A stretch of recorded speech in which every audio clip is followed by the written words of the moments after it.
Last episode में हमने देखा था कि प्रिंसेस शियांग को पता चला कि फॉक्स डीमन अभी तक मरा नहीं, क्योंकि उसका डीमन सीड शाओलिंग की बॉडी में था। वहीं दूसरी तरफ शाओलिंग पूरी तरह से उस डीमन की चपेट में आ चुकी। यहाँ पर चांग युआन उसे बचाने की पूरी कोशिश कर रहा था, मगर डीमन सीड की वजह से उस फॉक्स डीमन की पावर अब काफी हद तक इंक्रीज हो गई, जिसके चलते चांग युआन के सारे फॉर्मेशंस उसके सामने फेल हो जाते हैं और अब वो डीमन उसे मारने के एकदम करीब थी।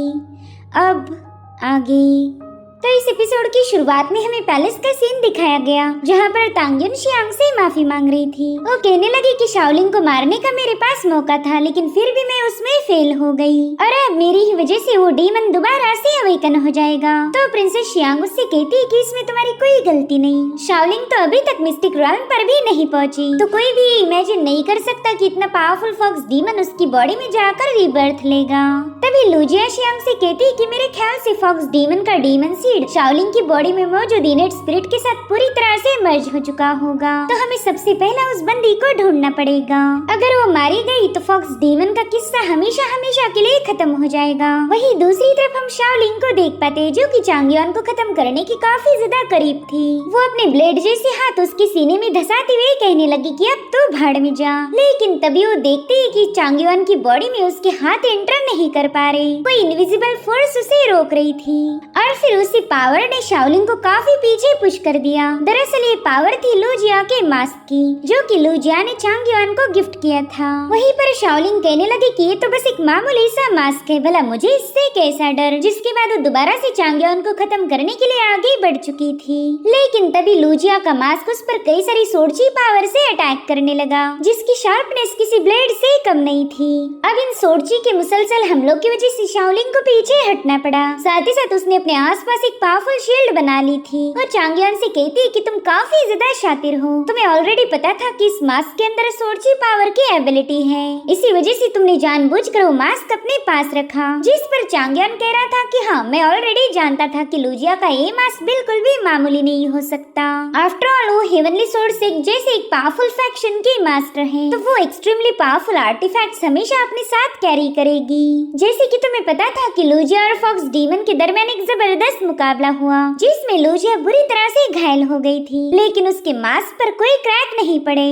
तो इसी से मैंने इस मास्क की पावर का अंदाजा लगा लिया था। जिस पर शाओलिंग कह रही थी, अरे वाह, तुम तो काफी ज्यादा शातिर हो। अब जैसे ही सोर्ची पावर के सारे अटैक रुक गए, शाओलिंग उससे कहने लगी कि तुम्हें क्या लगता है ये मास्क तुम्हें बचा पाएगा? अरे नहीं, यहाँ पर तुम पूरी तरह से गलत हो। जिसके बाद वो सीधे चांग युआन के गले पर अटैक कर देती है, मगर जैसे ही उसकी ब्लेड चांग युआन के गले को हिट हो गई, उसकी बॉडी पूरी तरह से शटर हो जाती है। दरअसल वो रियल चांग युआन ना होकर उसका एक टैलिस्मान था। दरअसल यहाँ पर चांग युआन ने बॉडी स्विचिंग टैलिस्मान टेक्निक का यूज किया था, जिससे तो फॉक्स डीमन काफी ज्यादा भड़क गई। अब वो सीधे रियल चांग युआन के पीछे लग जाती है। चांग युआन तो टाउन में यहाँ से वहाँ भागते हुए उसके अटैक को डच करने की पूरी कोशिश कर रहा था। मीनवाइल शाओलिंग उस पर पावरफुल स्लैश अटैक रिलीज करते हुए कहने लगी कि अभी तक तो तुम मिस्टिक रॉयल्म पर भी नहीं पहुँचे, मगर तुमने काफी देर तक मेरा मुकाबला किया। मानना पड़ेगा कि तुम अपनी प्रीवियस लाइफ में काफी पावरफुल कल्टीवेटर होंगे। मुझे तो लगता है कि तुम कोई जीनियस थे। जिसके बाद वो अपनी इवल एनर्जी का यूज करते हुए वहाँ की रूफ पर एक जोरदार ब्लास्ट करके चांग युआन को नीचे पटक चुकी थी और अब वो सीधे उसके सीने पर सवार हो जाती है। साथ ही साथ उसने यहाँ पर अपनी सोड को भी समन कर लिया था। वो चांग युआन से कह रही थी, लड़के चाहे तुम कितने भी रिमार्केबल क्यों ना हो, मरना तो तुम्हें मेरे हाथ से होगा। हालांकि चांग युआन यहाँ पर उसे डिस्ट्रैक्ट करने की कोशिश करने लगा। वो कह रहा था कि तुम चाहकर भी मुझे मार नहीं सकती, क्योंकि तुम वो भयानक फॉक्स डीमन ना होकर मेरी जूनियर शाओलिंग हो। जो सुनती उस डीमन की आंखों में आंसू आने लगे। दरअसल शाओलिंग उसकी कंट्रोल से बाहर निकलने की कोशिश कर रही थी। चांग युआन उससे कह रहा था कि मेरी जूनियर शाओलिंग बिल्कुल भी इतनी इवल काम नहीं कर सकती, तुम उसके दिल में छुपा हुआ एक इवल थॉट हो, जो कि डीमन सीड की पावर मिलने की वजह से पूरी तरह से ग्रो हो गया। तुम मेरी जूनियर शाओलिंग के माइंड को टेक ओवर करते हुए उसके हाथों बुरे काम करवाना चाहते हो। अब चांग युआन की सारी बातें सुनकर शाओलिंग के चेहरे के एक्सप्रेशंस बदल गए। थोड़ी देर पहले जहाँ पर गुस्सा था, अब हमें वहाँ मायूसी नजर आने लगी। लेकिन ये बात फॉक्स डीमन को जरा भी पसंद नहीं आती, इसलिए वो तुरंत ही शाओलिंग को सप्रेस करने लगा, जिसके चलते शाओलिंग दोबारा से अपना कंट्रोल खो देती है। यहाँ पर वो गुस्से में चांग युआन का सिर रूप पर घसीटते हुए आगे ले जाने लगी, ताकि वो अपना फ्रस्ट्रेशन निकाल पाए। साथ ही साथ उसने चांग युआन को हवा में उछाल दिया था। तो इसी मौके का फायदा उठाते हुए चांग युआन तुरंत ही अपनी सोड सोर्ड को समन कर लेता है। उतने में ही वो फॉक्स डीमन सीधे उस पर हमला कर चुका, लेकिन चांगयान अपनी सोर्ड से उसे रोक लेता है। वो फॉक्स डीमन उससे कह रही थी कि मेरे अंदर की बेवकूफ लड़की तुम्हें बचाना चाहती है। वो मुझसे लगातार रिक्वेस्ट कर रही है कि मैं तुम्हें बख्श दूं, लेकिन उसे क्या ही पता कि तुम उसके असली सीनियर ब्रदर ना होकर कोई बहरूपिये हो। तो चांगयान उससे कहता है कि चाहे मैं कोई भी क्यों ना रहूं, लेकिन मैंने हमेशा शाओलिंग को अपनी जूनियर माना है। मैंने उससे वादा किया था कि मैं जरूर से उसे प्रोटेक्ट करूंगा, तो मैं अपने वादे को कभी तोड़ नहीं सकता। तो वो फॉक्स डीमन चांगयान पर अटैक करते हुए कहने लगे कि वाह, तुम तो दिखावे काफी अच्छे से कर लेते हो। मैं जानती हूँ तुम्हें उस लड़की से कोई सरोकार नहीं, तुम तो बस उसे उल्लू बना रहे। यहाँ पर चांगयान उस फॉक्स डीमन को तगड़ी टक्कर दे रहा था, लेकिन इन दोनों की कल्टीवेशन में जमीन आसमान का फर्क है, जिसके चलते वो फॉक्स डीमन उस पर भारी पड़ गई। साथ ही वो चांगयान के एकदम करीब जाकर उससे कहने लगी कि अगर सच बताओ तो शाओलिंग की ये हालत तुम्हारी वजह से हुई। कुछ दिनों पहले जब मैं काफी ज्यादा कमजोर थी, तब तुम्हारे पास मुझे खत्म करने का एक मौका था। अगर तुम उसी वक्त मुझे मार देते तो शायद ये डीमन सीड मेरी बॉडी के साथ मर्ज नहीं होता और ना ही मैं इतनी पावरफुल बन जाती। उसकी बातों से चांगयान काफी ज्यादा भड़क गया था, जिसके चलते वो अपनी सोर्ड से उस पर हमला करने की कोशिश करता है, लेकिन उस फॉक्स डीमन ने बड़ी चालाकी से उसके अटैक को डॉज करते हुए उसे सीधा जमीन पर पटक दिया। अब यहाँ पर चांगयान जैसे तैसे खुद को संभालते हुए उस फॉक्स डीमन से कहने लगा कि तुम्हें क्या लगता है तुम शाओलिंग की बॉडी पर पूरी तरह से कब्जा कर लोगी? दरअसल तुम्हारे पास जो भी पावर्स है वो सिर्फ उस डीमन सीड की बदौलत। एक बार वो फॉक्स डीमन थोड़ा सा स्ट्रांग हो जाए, वो तुम्हारी कॉन्शियसनेस को खा जाएगा। फिर तो ना ही तुम रहोगी और ना ही शाओलिंग। इस बॉडी पर सिर्फ उस फॉक्स डीमन का कब्जा होगा। अगर सच बताओ तो तुम उस फॉक्स डीमन के लिए बस शादी का लिबास बना के दे रही हो।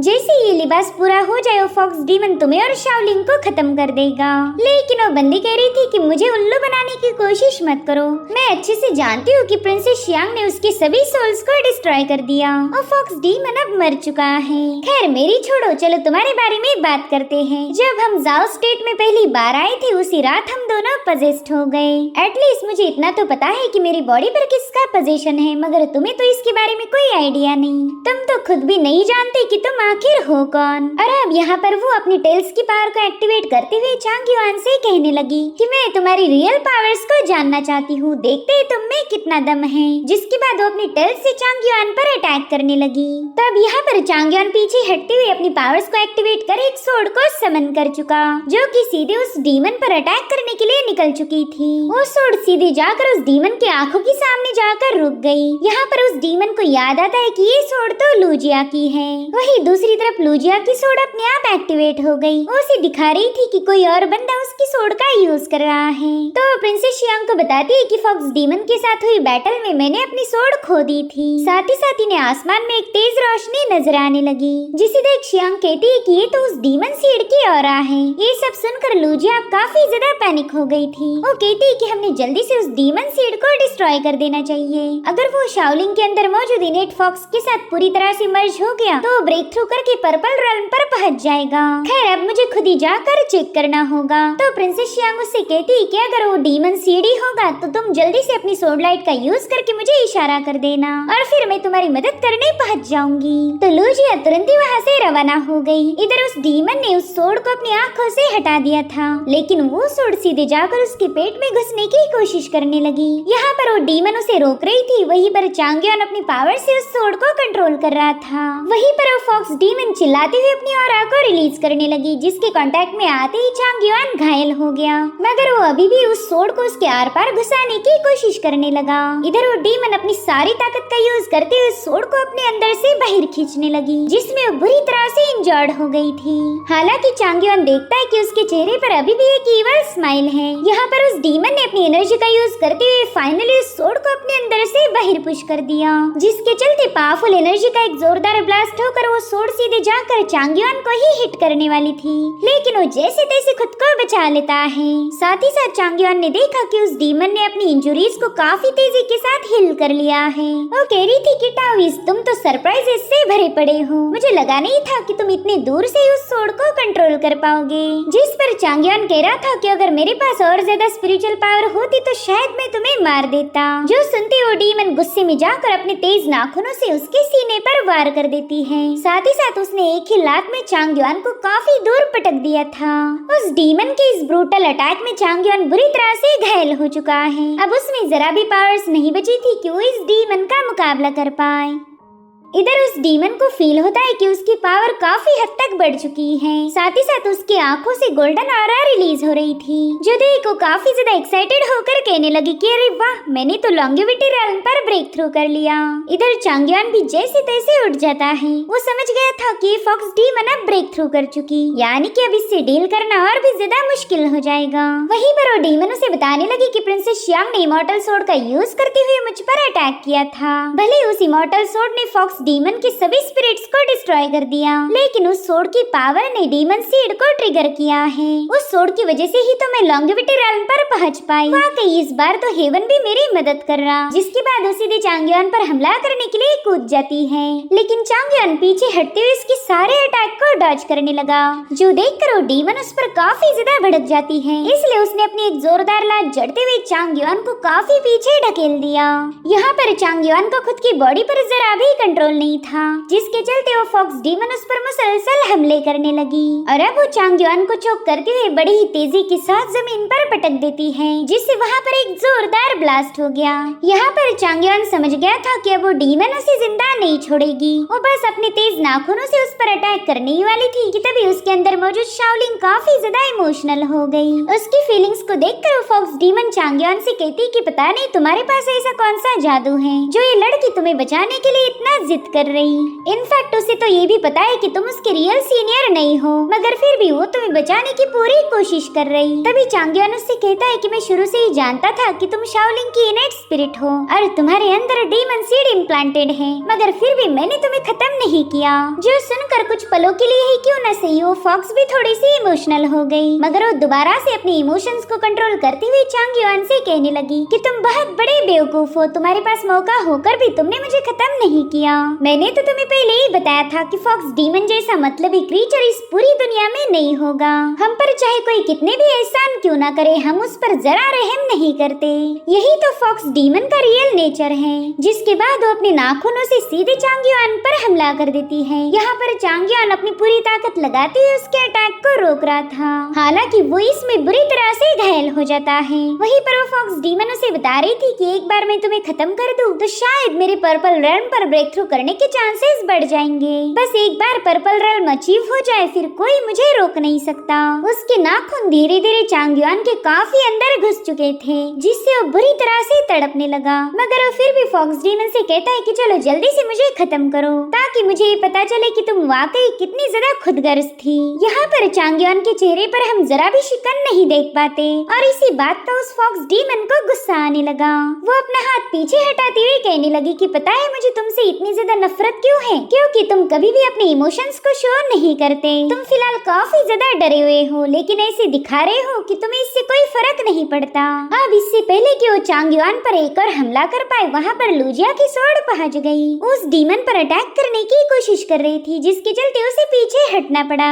अब इन दोनों ने भी देखा कि लूजिया वहाँ पर आ चुकी है। लूजिया को देखकर तो उस डीमन का बहुत ज्यादा गुस्सा आ रहा था। वहीं दूसरी तरफ हम रेड परिंदे को देख पाते हैं, जिसने फॉक्स डीमन के मरते ही वहाँ पर एक ग्रेव स्टोन बना लिया था। उसके सामने नील करते हुए कहने लगा कि मुझे क्या पता आप इतने जल्दी मारे जाओगे। आपने मरने से पहले मुझे प्रिंसेस शियांग के सेपरेशन सील से आजाद कर दिया था और इसके लिए मैं आपका हमेशा शुक्रगुजार रहूंगा। बस मुझे एक ही बात का अफसोस है कि आप मेरे लिए कुछ भी छोड़कर नहीं गए। अगर मुझे कोई पावरफुल ट्रेजर मिलता तो मजा आ जाता। और उतने में एक ईवल एनर्जी सीधे उसके अंदर समा गई। अभी एनर्जी किसकी थी ये हमें फिलहाल तो बताया नहीं गया। वहीं दूसरी तरफ लूजिया फ्लाई करते हुए सीधे चांगयान के सामने एक ढाल जैसी खड़ी हो गई और उससे कहने लगी कि तुम पहले से ही जानते थे कि डीमन सीड इसकी बॉडी में है, तो फिर तुमने इसके बारे में मुझे क्यों नहीं बताया। जिस पर चांगयान कह रहा था कि अगर मैं तुम्हें बता देता तो शायद तुम शाओलिंग को मार देती। देखो मैं जानता हूँ कि शाओलिंग की बॉडी पूरी तरह से उसके पोजीशन में है, लेकिन क्या हम उसे मारने की बजाय कोई और रास्ता नहीं अपना सकते। जिस पर लूजिया कहती है कि इसकी इनेट स्पिरिट पूरी तरह से उस डीमन सीड के साथ मर्ज डैमेज हो चुकी है। अगर हम शाओलिंग की बॉडी से इस इनेट स्पिरिट को अलग भी कर दे तो भी हम शाओलिंग को बचा नहीं पाएंगे। उनकी बातें सुनकर उस डीमन को काफी ज्यादा गुस्सा आ रहा था। वहीं पर चांगयुआन लुजिया से कहता है कि बस तुम इसे थोड़ी देर के लिए होल्ड करो, मेरे पास एक रास्ता है जिसकी मदद से हम शाओलिंग को बचा पाएंगे। तो लुजिया भी इसके लिए राजी हो गई। इधर फॉक्स डीमन चिल्ला चिल्ला कर कहने लगी कि तुम दोनों काफी ज्यादा अनोइंग हो। वहीं दूसरी तरफ पैलेस में शियांग सीधे लुजिया की तरफ जाने के लिए निकल चुकी थी, मगर तांग्युन उसे ऐसा करने से रोकने लगी। वो उससे कह रही थी कि आप अपने साथ इमॉर्टल स्वॉर्ड लेके जाओ, जिस पर शियांग जवाब देती कि इमॉर्टल स्वॉर्ड को काबू करना मेरे बस की बात नहीं। थोड़ी देर पहले मैंने उस फॉक्स डीमन पर इमॉर्टल स्वॉर्ड से हमला किया था, और वो भी इसी वजह से क्योंकि उस वक्त तो फॉक्स डीमन कमजोर था।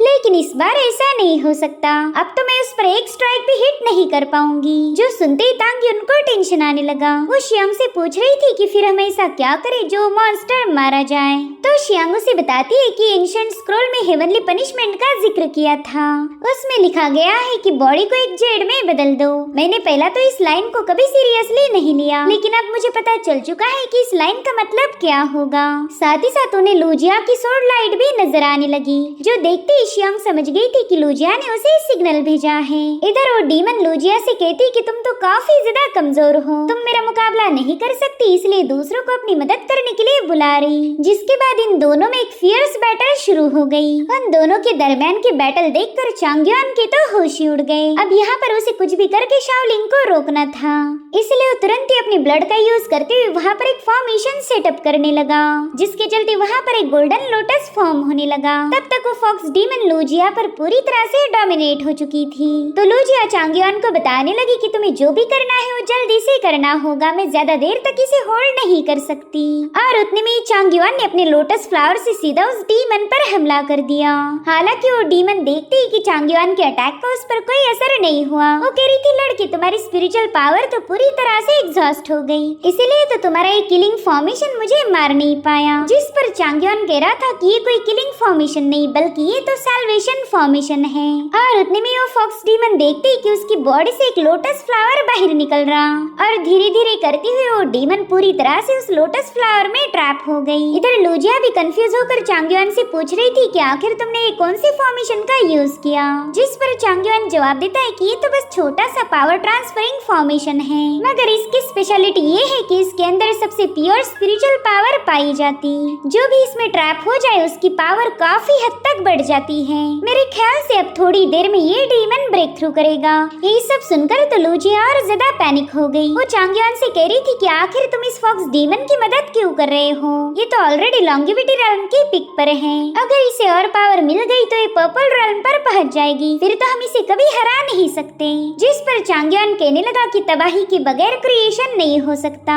दरअसल इसे ट्रैप करने का हमारे पास बस यही एकलौता रास्ता था। साथ ही साथ लुजिया देखती कि वहाँ पर कैटास्ट्रोफे के बादल घिरने लगे हैं। चांगयुआन उसे बताता है कि अब इस फॉक्स डीमन को लॉन्गेविटी रेल्म से पर्पल रेल्म पर जाने के लिए इस कैटास्ट्रोफे को फेस करना होगा। यहाँ पर टोटल 2 ट्रिबुलेशन होंगे, एक है इनर डीमन ट्रिबुलेशन और दूसरा है हेवनली थंडर ट्रिबुलेशन। जो सुनते ही लुजिया समझ गई कि शायद ये बंदी अब इनर डीमन ट्रिबुलेशन में फंस चुकी है। चांगयुआन बता रहा था कि जैसे ही इसका इनर डीमन थोड़ा सा सप्रेस हो जाए तुरंत ही हेवनली थंडर उस पर ट्रिगर हो जाएगा। हेवनली थंडर में इवल पावर को मिटाने की एबिलिटी है, तो इस थंडर अटैक के चलते वो डीमन काफी ज्यादा कमजोर हो जाएगा। साथ ही साथ शाओलिंग की बॉडी पर स्पिरिचुअल पावर से बनी हुई थ्रेड पूरी तरह से जम जाएगी। और हुआ भी बिल्कुल वैसे ही था, शाओलिंग पूरी तरह से उन थ्रेड में जकड़ गई। चांगयुआन बता रहा था कि अगर इसने ट्रायल पास नहीं की तो ये हमेशा के लिए इन्हीं थ्रेड्स में जकड़ी रहेगी, और अगर गलती से भी इसने इस ट्रायल को पास कर लिया तो फिर ये और ज्यादा पावरफुल बन जाएगी। ये सारी बातें सुनकर लुजिया चांगयुआन पर काफी ज्यादा भड़क गई। वो उससे कह रही थी कि डीमन सीड काफी ज्यादा पावरफुल है, तुम्हें क्या लगता है वो इस ट्रायल में फेल हो जाएगा? तुम अपनी जूनियर को बचाने के लिए बहुत बड़ा खतरा उठा रहे हो। तो चांगयुआन उससे रिक्वेस्ट करता है कि प्लीज हम दोनों को यहाँ से जाने दीजिए। मेरी जूनियर की बेसिक कल्टीवेशन काफी ज्यादा लो थी, लेकिन डिमोनिक सीड की वजह से वो इस ट्रिबुलेशन में फंस चुकी है। उसके पास इतनी एबिलिटीज है ही नहीं कि वो इस ट्रायल को पास कर पाए, यानी कि वो इन थ्रेड में काफी लंबे समय तक ट्रैप रहेगी। तो इसी दरमियान मैं डाओसेक की हार्ट क्लिनजिंग टेक्निक का यूज करके उसके अंदर मौजूद डीमन को मिटा सकता हूँ। इससे शाओलिंग का कॉन्शियसनेस अवेकन होगा और वो डीमन सीड सप्रेस हो जाएगा। तो लूजिया उसकी तरफ आगे बढ़ते हुए कहने लगी कि ऐसी कोई बात नहीं कि मैं तुम पर भरोसा नहीं करती, मुझे बस तुम्हारी ये टेक्निक थोड़ी सी ट्रिकी लग रही। ऐसा लगता है कि वो डीमन दोबारा से उसकी बॉडी पर पोजीशन कर लेगा। तो चांगयोन उसे समझाता है कि आपको मुझ पर यकीन करना ही होगा, मैं जरूर से शाओलिंग को अवेकन करूंगा। तो लूजिया अपनी सोड की पावर को एक्टिवेट करते हुए उससे पूछती कि बताओ फिर तुम इस ट्रिबुलेशन का क्या करने वाले हो। ये ट्रिबुलेशन इमर्ज होने के बाद ऐसे ही वापस नहीं जाएगा। तो चांगयोन उसे बताता है कि आप इसकी बिल्कुल फिक्र मत कीजिए, मैं खुद इस ट्रिबुलेशन को झेल लूंगा। ये सुनकर लूजिया काफी ज्यादा शॉक हो गई। इधर चांगयोन ने शाओलिंग को अपनी गोद में उठा लिया था, मगर तभी लूजिया उस पर अपनी सोड रेज कर देती है। उससे कहती कि चांगयोन तुमने मेरी जान बचाई थी और इसके लिए मैं हमेशा तुम्हारी शुक्रगुजार रहूंगी, लेकिन मैं इस बंदी को यहाँ से नहीं जाने दे सकती। अगर तुम इसे रोक नहीं पाए तो ये पूरी दुनिया को तबाह कर देगी। तो चांगयोन सीधे जाकर उसकी सोड के सामने खड़ा हो गया। वो कह रहा था कि अगर आपको मारना है तो मुझे मार दीजिए, लेकिन मैं अपनी आंखों के सामने अपनी जूनियर को मरता हुआ नहीं देख सकता। ये सब सुनकर लूजिया काफी ज्यादा परेशान हो गई। वो चाहकर भी चांगयोन पर हमला नहीं कर सकती थी। वो चांगयोन से पूछती कि आखिर तुम इस बच्ची को इतना प्यार क्यों करते हो, ये तो बस तुम्हें 1 साल पहले मिली थी। जिस पर चांगयोन कहता है कि वो मेरी जूनियर है और मैं अपनी जूनियर को एक मॉन्स्टर में तब्दील होता हुआ नहीं देख सकता। इसे बचाने के लिए मैं किसी भी हद तक जा सकता हूँ। जिसके बाद वो शाओलिंग को लेकर वहाँ से रवाना हो गया। जिया प्रिंसेस शियांग को बता रही थी कि मैंने उन दोनों को रोकने की तो बहुत कोशिश की, लेकिन चांगयोन शाओलिंग को लेकर यहाँ से भाग निकला। वो फॉक्स डीमन अब पहले से काफी ज्यादा पावरफुल बन चुकी है। मेरे ख्याल से डीमन सीड की वजह से वो जल्दी पर्पल कोर्ट रेल्म पर पहुँच जाएगी। अब तो हम चाहकर भी उस डीमन को रोक नहीं सकते। जिस पर शियांग कहती कि पर्पल रेल्म पर ब्रेक थ्रू करना आसान नहीं, पहले उस डीमन को इनर डीमन ट्रिबुलेशन को फेस करना होगा, यानी कि थोड़ी देर के लिए वो फॉक्स डीमन पूरी तरह से अपनी माइंड स्पेस में ट्रैप हो जाएगी और इसी मौके का फायदा उठाकर मैं उसे मार सकती हूँ। अगर उसे मारना है तो हमारे पास बस यही एक आखिरी मौका है जिसे मैं बिल्कुल गंवाना नहीं चाहूंगी। यहाँ पर लूजिया को शाओलिंग के लिए काफी ज्यादा बुरा लग रहा था। उसे अच्छे से पता है कि अगर प्रिंसेस शियांग उसके पास पहुँच गई तो उसे खत्म कर देगी, फिर तो चांगयोन भी उसकी जूनियर को बचा नहीं सकता। अब हमें इंपीरियल टेम्पल का सीन दिखाया गया जहाँ पर चांगयोन शाओलिंग के माथे पर एक टैलिस्मान लगाते हुए खुद को उसके साथ जोड़ देता है। उसके ऐसा करते साथ ही चांगयोन इनर डीमन ट्रिबुलेशन की दुनिया में पहुंच चुका था, जो कि शाओलिंग के माइंड स्पेस में है। वो देखता है कि उस माइंड स्पेस में मौजूद सभी लोग एक मैंशन के सामने जमा हो रहे, शायद वहाँ पर कोई शो शुरू होने वाला था। दरअसल उस मैंशन में एक बंदी अपना ग्यूकिन प्ले करते हुए एक गाना गा रही थी, तो चांगयोन भी उसका वो सॉन्ग सुनने के लिए वहाँ पर पहुँच गया। वो देखता है कि ये बंदी तो हूबहू शाओलिंग जैसी नजर आ रही। साथ ही साथ वहाँ मौजूद सभी लोग उस बंदी की आवाज की तारीफें कर रहे थे। वो आपस में बात करते हैं कि मानना पड़ेगा मिस शाओ की आवाज तो वाकई काफी ज्यादा मीठी है। अब चांगयोन समझ जाता है कि शाओलिंग का ही कोई फॉर्म होगा। अब वो उस बंदी से बात करने के लिए आगे बढ़ने ही वाला था कि तभी उसे शाओलिंग की आवाज आई, जो कि अपने छोटे भाई के साथ थी। दरअसल कुछ बदमाश लोग उन्हें काफी ज्यादा तंग कर रहे थे। वो बंदा शाओलिंग से कहता है कि तुम्हारे छोटे भाई ने हमसे कुछ पैसे उधार लिए थे, लेकिन उसने अभी तक वो वापस नहीं लौटाए। अब वो लोग शाओलिंग पर हाथ उठाने ही वाले थे कि तभी चांगयोन ने बीच में जाकर उन्हें दूर पुश कर दिया। अब इससे पहले कि उनकी कुटाई कर पाए वहाँ पर एक बंदी पहुँच गई थी। चांगयोन देखता है कि ये वही लड़की है जो थोड़ी देर पहला गाना गा रही थी। साथ ही उसने उन लोगों को कुछ पैसे दे दिए ताकि वो शाओलिंग को परेशान न कर पाए। यहाँ पर छोटी सी शाओलिंग चांगयोन और उस बंदी का शुक्रिया अदा करने लगी। अब वो लड़की वहाँ से जाने वाली थी कि तभी चांगयोन उससे उसका नाम पूछता है। उसका सवाल सुन के वो बंदी थोड़ा सा हैरान हो गई। तो चांगयोन उससे कहता है कि प्लीज मुझे गलत मत समझिए, दरअसल यहाँ पर मैं अपनी सिस्टर को ढूंढने आया था। उतने में ही वो छोटी बच्ची उसे कहती है कि प्लीज मुझे बताओ आपकी सिस्टर कैसी दिखती है, मेरा नाम शाओलिंग है और मैं उसे ढूंढने में आपकी हेल्प करूंगी। यहाँ पर चांगयोन देखता है कि ये दोनों लड़कियाँ शाओलिंग के ही फॉर्म हैं। तब तक उसे कंफ्यूज करने के लिए वहाँ पर 2 और लड़कियाँ पहुँच गई। अब इनमें से रियल शाओलिंग की सोल को ढूंढना उसके लिए काफी ज्यादा मुश्किल हो गया था। और तभी चांगयोन एक लड़की का हाथ पकड़कर उसे वहाँ से ले जाने लगा। उससे बता रहा था कि हमें जल्दी से यहाँ से बाहर निकलना है, लेकिन तभी अचानक से उस लड़की का फॉर्म बदलकर वो छोटी शाओलिंग में तब्दील हो गई। अब वो फॉर्म तो वहाँ से भाग गया, लेकिन तभी यहाँ पर शाओलिंग का फॉक्स डीमन वाला फॉर्म फॉर्म उसके सामने आ जाता है। साथ ही यहाँ पर चांगयुआन दो जायंट स्नेक्स को देख पा रहा था जो कि उसके काफी करीब जाकर भी उस पर कोई अटैक नहीं करते, और फिर उसमें से एक और फॉर्म क्रिएट हो गया। दरअसल ये भी शाओलिंग जैसी दिखने वाली उसकी एक डुप्लीकेट थी। तो चांगयुआन उससे कंफ्यूज होकर पूछ रहा था कि बताओ तुम कौन हो। तो बंदी चांगयुआन के एकदम करीब आकर उसे बताने लगी कि यहाँ की हर एक चीज, हर एक शख्स को मैंने ही डिजाइन किया है। मैं यहाँ की क्रिएटर हूँ और तुम हो यहाँ के मेहमान। यहाँ पर चांगयुआन सोचता है कि शायद ये हार्ट डीमन ट्रिब्यूलेशन एक इल्यूजन है और ये लड़की इस इल्यूजन की मास्टर थी।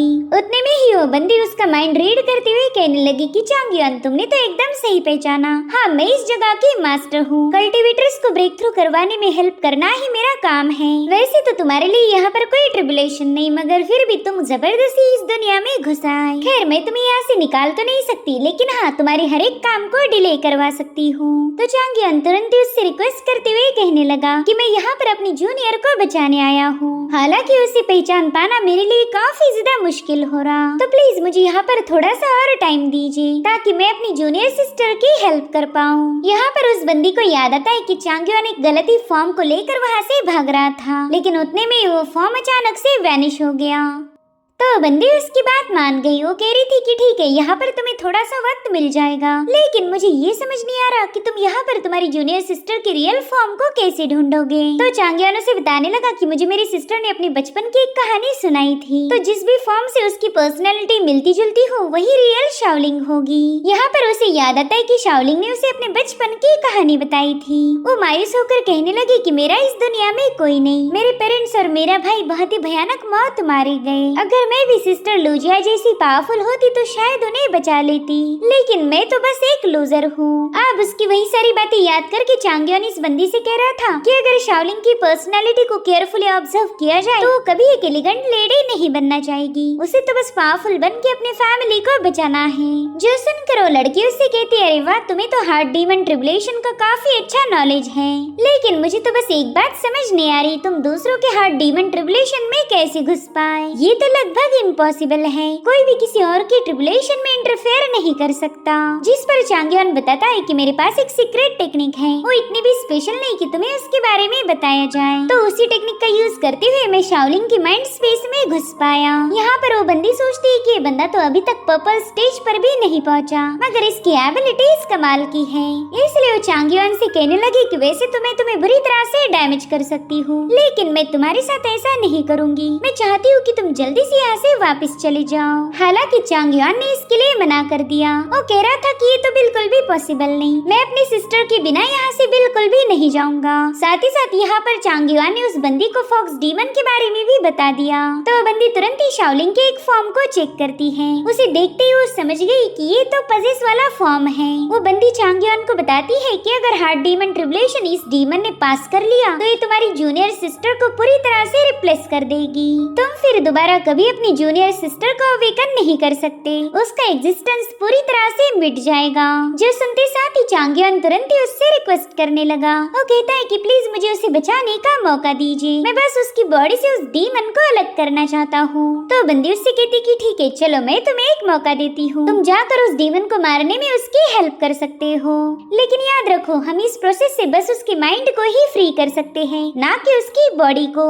अब अगले सीन में हम शाओलिंग का रियल फॉर्म देख पाते हैं, जिसके पीछे एक बहुत ही भयानक डीमन लगा हुआ था। शाओलिंग जल्दी से जाकर अपने घर का दरवाजा पीटने लगी। वो कह रही थी कि प्लीज डोर को ओपन करो, मेरे पीछे माउंटेन डीमन लगा हुआ है, मगर कोई उस दरवाजे को खोलने के लिए तैयार नहीं था और तब तक वो डीमन उसके काफी करीब आ जाता है। लेकिन अचानक से वो दरवाजा ओपन हुआ तो शाओलिंग तुरंत ही घर के अंदर एंटर करती हुई उस दरवाजे को बंद कर देती है। उसने देखा कि उसका भाई कमरे के कोने में बैठा हुआ है, तो शाओलिंग उससे बात करने की कोशिश करने लगी, लेकिन वो उसका भाई ना होकर वो माउंटेन डीमन था। उसे देखते ही शाओलिंग डर के मारे नीचे गिर गई। साथ ही वो देख पाती है कि उसके भाई को तो ऑलरेडी इस डीमन ने मार दिया था। अब वो डीमन शाओलिंग को भी मारने ही वाला था, लेकिन तभी वहाँ पर चांगयुआन की एंट्री हो गई। उसने अपनी फॉर्मेशन शील्ड का यूज करते हुए उस डीमन के अटैक को काउंटर कर दिया।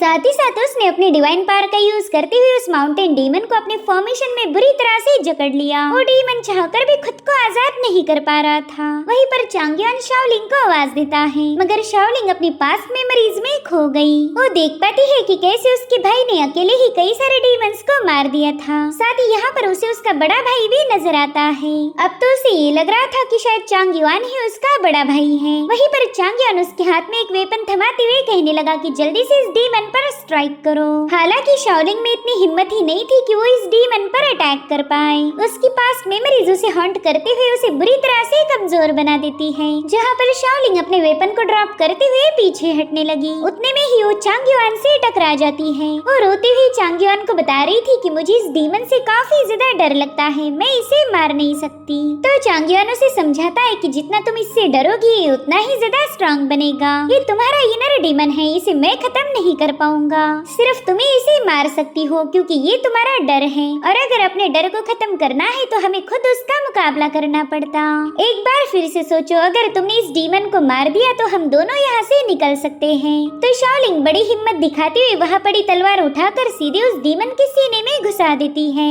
उसके इस हमले की वजह से उस हार्ड डीमन को काफी ज्यादा तकलीफ हो रही थी। साथ ही साथ वो शाओलिंग को डराने की और ज्यादा कोशिश करने लगा, जिसके चलते शाओलिंग उसके सामने पूरी तरह से कमजोर पड़ गई। और उतने में वो डीमन उसकी सोर्ड से आजाद होकर अपनी पावरफुल एनर्जी रिलीज करने लगा, जिसके चलते शाओलिंग काफी पीछे पुश हो जाती है। और चांग युआन से कह रही थी कि सीनियर प्लीज यहाँ से भाग चलते हैं, मैं इस डीमन को मार नहीं सकती। जिस पर चांग युआन उसे समझाता है कि ये तुम्हारी हार्ड डीमन की ट्रिबुलेशन है, इसमें कल्टीवेशन कोई मैटर नहीं करता।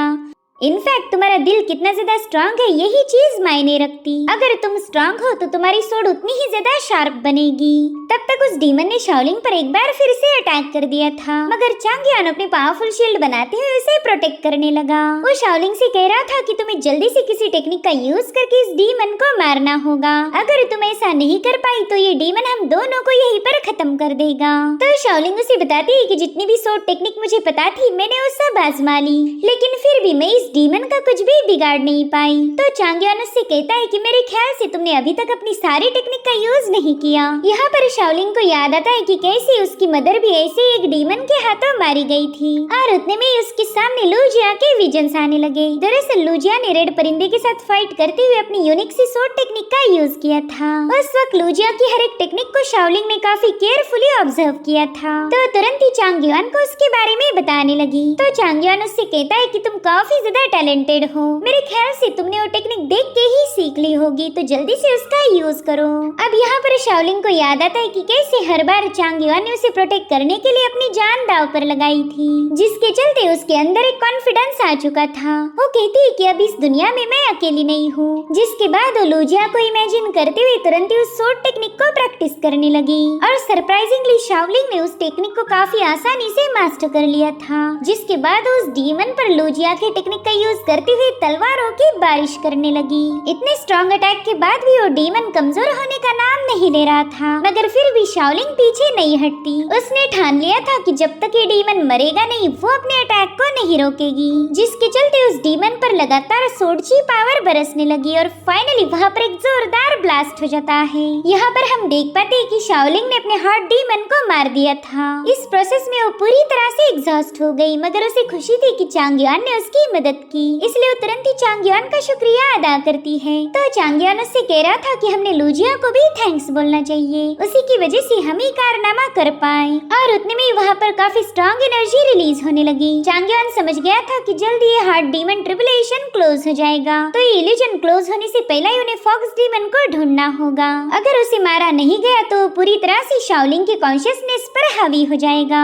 इसलिए शाओलिंग को लेकर तुरंत ही टाउन की तरफ रवाना हो गया। इधर प्रिंसेस शियांग इस कैटास्ट्रॉफी को काफी केयरफुली ऑब्जर्व कर रही थी। वो कहती कि जल्दी यहाँ पर थंडर ट्रिबुलेशन होने वाला है। मेरे ख्याल से उस फॉक्स डीमन ने हार्ट डीमन ट्रिबुलेशन को पास किया होगा। जिस पर लूजिया कहने लगी कि हमने पहले ही पूरी प्लानिंग बनानी चाहिए। अगर वो फॉक्स डीमन पर्पल स्टेज पर पहुँच गया तो क्या हम लोग उसे रोक पाएंगे? जिस पर प्रिंसेस शियांग कह रही थी कि मैं नहीं चाहती तुम उस फॉक्स डीमन का शिकार बनो, उसका तो मैं अकेले ही मुकाबला करूंगी, चाहे फिर उसे खत्म करने के लिए मुझे अपनी जान की बाजी ही क्यों न लगानी पड़े। ये सब सुनकर लूजिया कहने लगी कि ये टास्क तो तो इम्पॉसिबल है, लेकिन फिर भी आप ये रिस्क उठाने के लिए तैयार हो। मानना पड़ेगा आप दोनों की जोड़ी कमाल की होगी। यहाँ पर लूजिया चांगयुआन का जिक्र कर रही थी, मगर इसके बारे में प्रिंसेस शियांग को कोई आइडिया नहीं। अब लूजिया उससे कहती कि थंडर ट्रिब्यूलेशन उसी जगह पर होगा जहाँ पर फॉक्स डीमन छुपा हुआ है, तो मैं जाकर उसे चेक करके आती हूँ। अब लूजिया के वहाँ से जाने के बाद प्रिंसेस शियांग ने अपने गार्ड्स को हुक्म दिया कि जल्दी से इंपीरियल टेम्पल को घेर लो।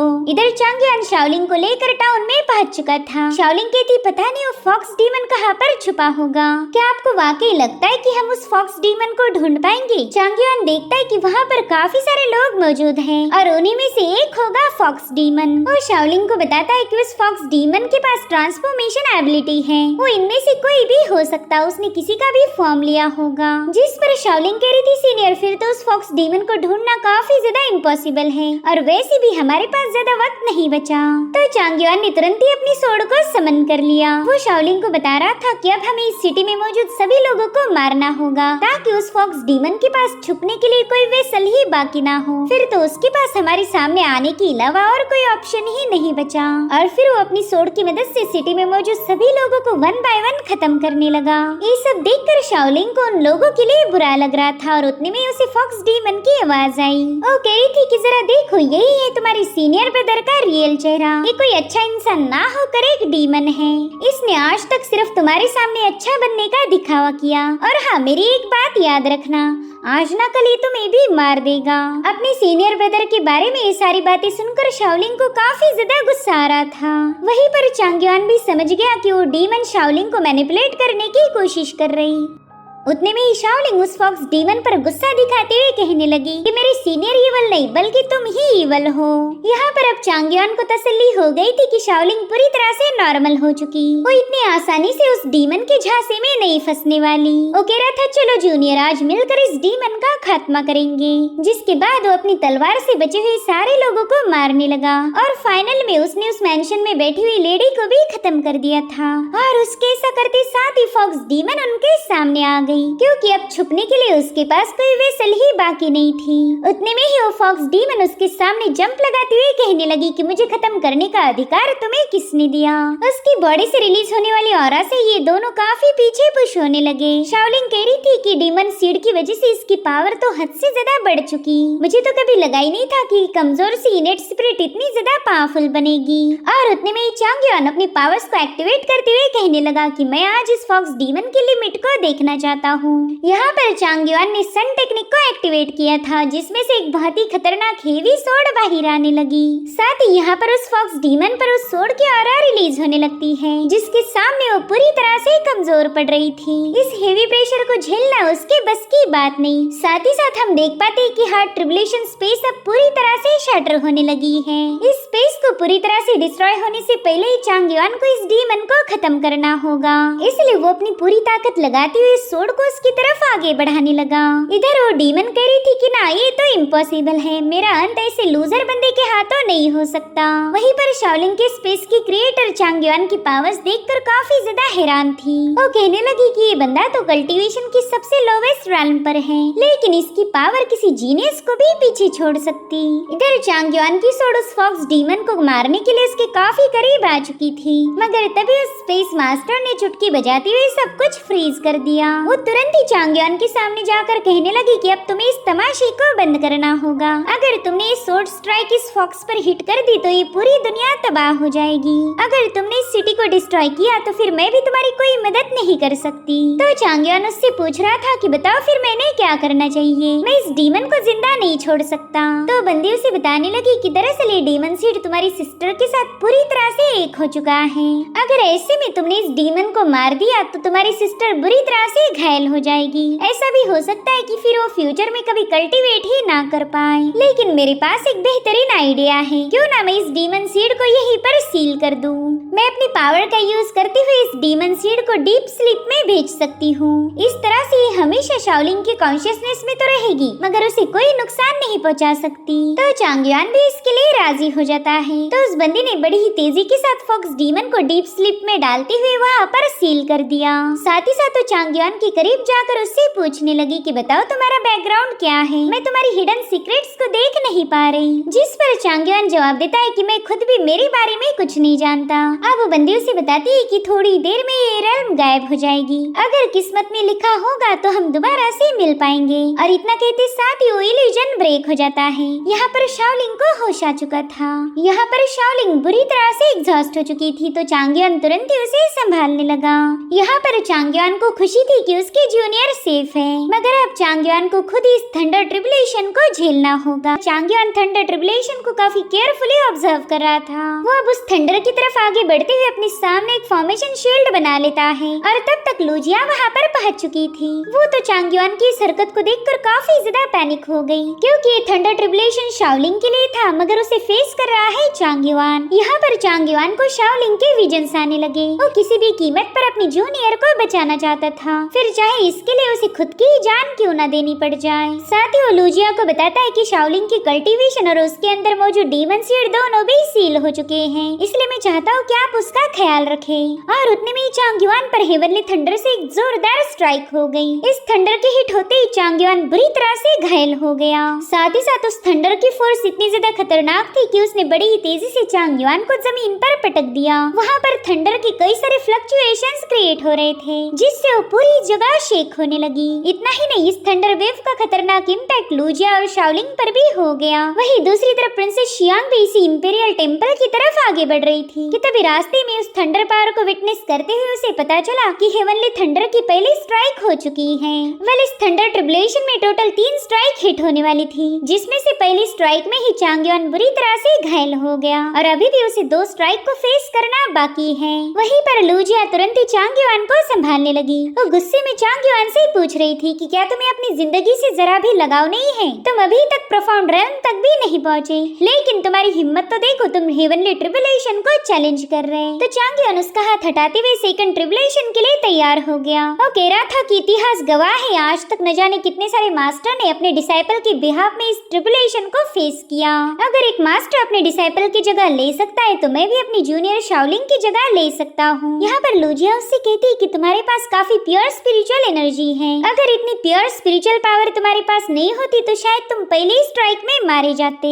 तो चांगयान उसे बताता है कि मैंने खुद को कुछ और दिन जिंदा रखने के लिए कई सारे ट्रिक्स का यूज किया है, ये हेवनली ट्रिबुलेशन मुझे इतनी आसानी से मार नहीं पाएगा। उसकी हालत देखकर लूजिया ने तुरंत ही अपनी सोड बाहर निकाल ली। वो चांगयान को बता रही थी कि वैसे भी हेवन की पावर हमारे जैसे कल्टीवेटर के लिए एक ब्लेसिंग है, अगर मैं इसे एब्सॉर्ब करूँ तो शायद इससे मेरी बॉडी और सोल दोनों भी रिफाइन हो जाएंगे। इतना कहते साथ ही लूजिया ने उस हेवनली ट्रिबुलेशन पर एक स्लैश अटैक रिलीज कर दिया, मगर हेवन ने तो बड़ी आसानी से उस स्लैश को निगल लिया और ना ही हेवन लूजिया पर काउंटर अटैक करता है। ये देखकर लूजिया काफी ज्यादा सरप्राइज्ड हो गई। उसने अब हेवन पर और कई सारे स्लैश अटैक रिलीज किए, इस उम्मीद में कि वो ट्रिबुलेशन उस पर ही अटैक करेगा, मगर ऐसा बिल्कुल नहीं होता। हेवन तो उसे कोई रिस्पॉन्स नहीं कर रहा था। तभी चांगयान उससे कहने लगा कि प्लीज ये सब मत करो, मैं जानता हूँ कि ट्रिबुलेशन बस मेरे लिए ही क्रिएट हुआ। हालांकि लूजिया उसकी बात मानने के लिए तैयार नहीं थी। वो चांगयान को बताती है कि ये थंडर ट्रिबुलेशन और कुछ नहीं, बस एक हेवनली फिनोमिना है जो कि ब्रेक थ्रू करने की वजह से ट्रिगर हो जाता।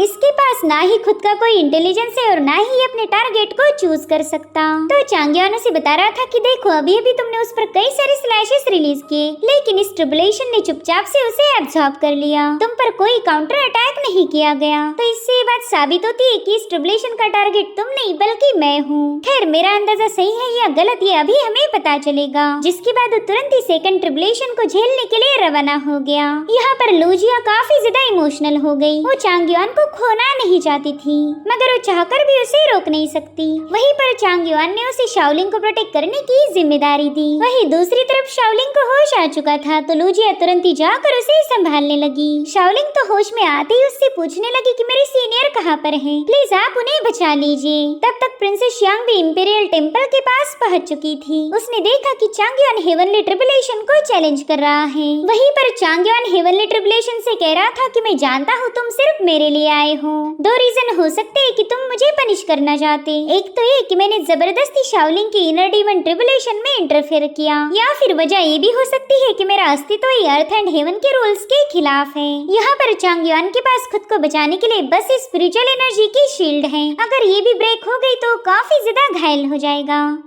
मगर ये शील्ड काफी ज्यादा पावरफुल है क्योंकि इवल पावर्स को पूरी तरह से रिफाइन करने के बाद इसे बनाया गया था। हालांकि चांगयुआन को अच्छे से पता है कि ये शील्ड चाहे कितनी भी पावरफुल क्यों ना हो, हेवन के क्रोध के सामने ज्यादा देर तक टिक नहीं पाएगी। मगर फिर भी वो अपनी स्पिरिचुअल पावर का यूज करते हुए इस डिवाइन ट्रिबुलेशन के लिए तैयार हो गया और उतने में ही हेवनली ट्रिबुलेशन अपनी जोरदार स्ट्राइक कर देता है, जिससे चांगयुआन बुरी तरह से तड़प रहा था। बस कुछ ही सेकंड के अंदर ये लाइटनिंग पावर चांगयुआन की बॉडी में खून जैसी फैलने लगी। उसकी बॉडी पर कई सारे क्रैक्स पड़ रहे थे और साथ ही साथ उसकी हेवनली शील्ड भी डैमेज हो गई। हम देख पाते हैं कि इस हेवनली ट्रिबुलेशन ने उस पूरे इलाके में तबाही मचा के रखी है। यहाँ पर लूजिया और शाओलिंग चांगयुआन की मदद तो बहुत करना चाहते थे, लेकिन हेवनली थंडर उन्हें आगे बढ़ने ही नहीं दे रहा था। यहाँ पर लूजिया ने शाओलिंग और उसके आसपास एक पावरफुल शील्ड फॉर्म कर ली थी, मगर शाओलिंग बस अपने सीनियर के पास जाना चाहती थी, इसलिए उस शील्ड के बाहर की तरफ रवाना हो गई। हालांकि थंडर की पावरफुल वेव उसे पीछे की तरफ पुश कर देती है, मगर यहाँ पर लूजिया ने समय रहते उसका हाथ थाम लिया था। वो अच्छे से जानती है कि शाओलिंग अगर इस शील्ड से बाहर गई तो मारी जाएगी और वो चांगयुआन से किया हुआ वादा तोड़ना नहीं चाहती थी, तो उस वादे को निभाने के लिए उसे कुछ भी करके शाओलिंग को प्रोटेक्ट करना ही होगा। हालांकि वहाँ फ्लो होने वाली पावरफुल एनर्जी वेव शाओलिंग का हाथ उससे छुड़ाने लगी। इतना ही नहीं, लूजिया पर भी एक पावरफुल अटैक होने वाला था, मगर तभी समय रहते प्रिंसेस शियांग बीच में आ जाती है। उसने अपने रेड अम्ब्रेला का यूज करते हुए उस अटैक को तुरंत ही डिस्ट्रॉय कर दिया था, जिसके चलते इन दोनों की जान बच गई और फिर वहाँ का माहौल अचानक से ही शांत हो जाता है। उतने में ही प्रिंसेस शियांग ने अपनी सोर्ड सीधे शाओलिंग पर पॉइंट कर दी। यहाँ पर लूजिया उससे कह रही थी कि प्लीज इसे मत मारो। हालांकि प्रिंसेस शियांग उससे कह रही थी कि तुम चुपचाप से साइड में हट जाओ, इस बंदी के अंदर डीमन सीड है, इसलिए इसे खत्म करने के अलावा हमारे पास और कोई ऑप्शन नहीं। तो लूजिया प्रिंसेस शियांग को बताने लगी कि इसके अंदर के डीमन सीड को सील कर दिया है। अब ये कोई फॉक्स डीमन नहीं बल्कि एक मामूली सी बच्ची है। मगर प्रिंसेस शियांग का मानना था कि अगर उस डीमन सीड को डिस्ट्रॉय नहीं किया गया तो आज न कल अवेकन हो जाएगा। आज अगर इसे जिंदा छोड़ दिया तो फिर हमारा कोई फ्यूचर नहीं। तो लूजिया उसे बताने लगी कि मैंने शाओलिंग को ऑलरेडी मेरी डिसाइपल एक्सेप्ट कर लिया है। मैं इसे मेरे साथ हेवनली सोर्ड सेक्ट ले जाना चाहती हूँ, जहाँ पर हमारे चीफ इसके अंदर मौजूद डीमन सीड को एलिमिनेट कर देंगे। प्लीज आप इस बच्ची पर रहम दिखाएं, मैं आपके सामने हाथ जोड़ती हूँ। मगर शियांग काफी ज्यादा जिद्दी है। वो कह रही थी कि जब तक मैं इसे मारना दूं मुझे सुकून नहीं मिलेगा। इसके अंदर का डीमन सीड हमेशा हमारे लिए थ्रेट हो सकता है। तभी शाओलिंग प्रिंसेस शियांग से कहने लगी कि अगर आप मेरे सीनियर चांगयुआन की जान बचाती हो तो मैं खुद आपके हाथों मरने के लिए तैयार हूँ। जिस पर शियांग उससे कहने लगी कि तुम काफी ज्यादा लकी हो जो बंदा तुम्हारे लिए अपनी जान जोखिम में डाल रहा।